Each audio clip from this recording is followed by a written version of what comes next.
A notable change was spotted in South Korea's foreign policy in the year 2023. It pretty much boils down to the country forging closer ties with the United States and Japan against North Korea's incremental security threats in tandem with the Yoon Suk Yeol administration's foreign policy.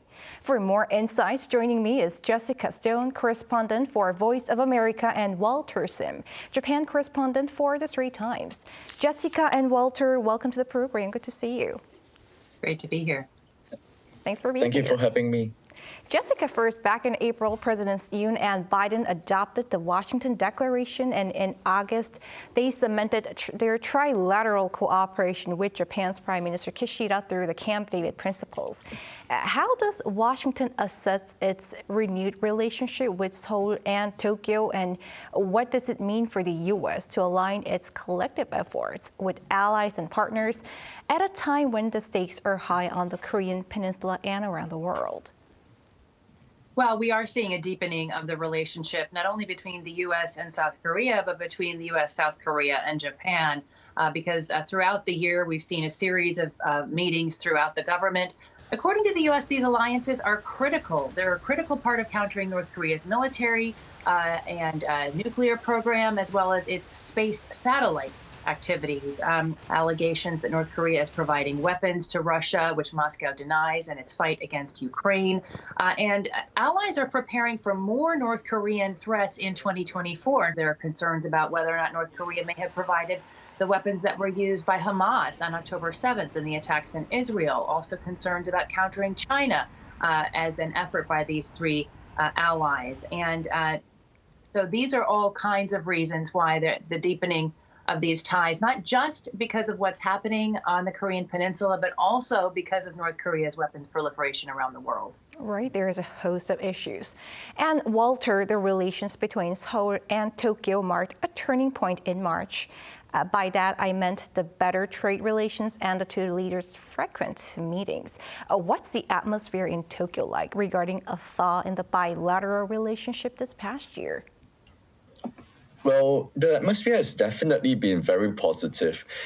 So Japanese Prime Minister Fumio Kishida obviously sees South Korean President Yoon as a foreign leader whom he can trust over their multiple meetings, as you pointed out.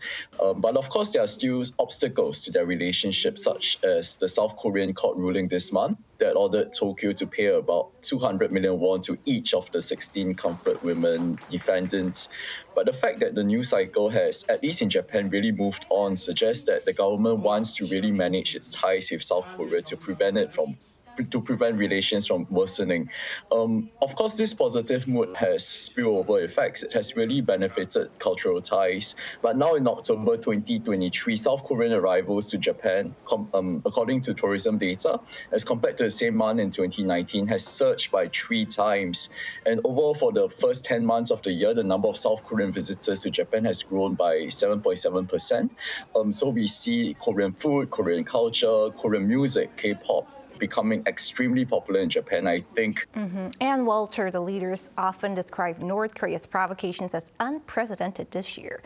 There was a rare Kim Jong-un-Putin summit in September. Ever since that, Pyongyang's military ties with Moscow have gotten closer than ever. That really culminated with North Korea launching a military spy satellite with help from Russia as it continues to advance its nuclear and missile programs, as well as cyber threats. What are the power dynamics in East Asia like, involving China and Russia? Where does the Seoul, Washington, Tokyo security cooperation stand in this region? Well, there definitely is cause, and I don't think the leaders were, overstating the threat when they described Pyongyang's provocations as unprecedented. So definitely there is a lot of room, as Jessica mentioned earlier, for very close security collaboration and coordination in the region between South Korea, the US, as well as Japan. But if I may add on to that, I also do see Japan and South Korea hoping to maintain stable relations with China. And this is obviously evident from their recent trilateral foreign ministers meeting in Busan. That ended in a pledge for a leader summit meeting as soon as possible. Of course, we can't say the same about Russia because of its invasion of Ukraine. And as Jessica pointed out, if tensions were to rise even further over the Taiwan Strait, the Japan and and the United States would surely want to involve the South Korean security apparatus even more alongside the US forces in South Korea to help contain tensions over the Taiwan Strait as well. Jessica, eyes are on the 2024 U.S. presidential election. How might the election results affect its bilateral ties with South Korea and the three-way cooperation with Japan? Are we going to see a dramatic change in policy regarding the Korean peninsula depending on the election results? I think the linchpin to answer that question is whether or not Joe Biden wins, in which case we'll see a continuation of the existing policy of deepening alliances throughout the Indo-Pacific between the U.S. and its Indo-Pacific partners. But if Donald Trump wins, who is the leading nominee in the Republican fight, we're likely to see some possible changes, particularly in the U.S.-South Korea relationship. Remember, Donald Trump had 3 face-to-face meetings with Kim Jong-un in a desire to denuclearize the peninsula.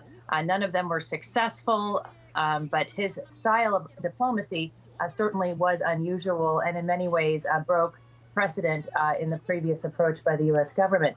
All right, we'll have to see how it all plays out. And finally, to you both, what more cooperation can we expect from South Korea, the U.S., and Japan, either in a bilateral or trilateral way in 2024? Perhaps Jessica first and then Walter. Yeah, I think the answer to this question is along 2 different lines. I think we're going to see a lot more coordination on North Korean sanctions, particularly around cryptocurrency, and having this coordination at the National Security Advisor level inhibit North Korea from furthering their nuclear ambitions with cryptocurrency and money laundering. And Walter? I also do see a lot of tighter cooperation on trade, on supply chains, particularly in semiconductors. And this is an area where Japan and South Korea has been really investing a lot in recent times. On the bilateral front, I mentioned a little bit about tourism, people-to-people exchanges earlier, and I do expect this to continue even stronger into the new year. Walter Shim, Japan correspondent of the Straits Times, and Jessica Stone, correspondent of Voice of America. Thank you for your time. Great to be with you. Thank you very much.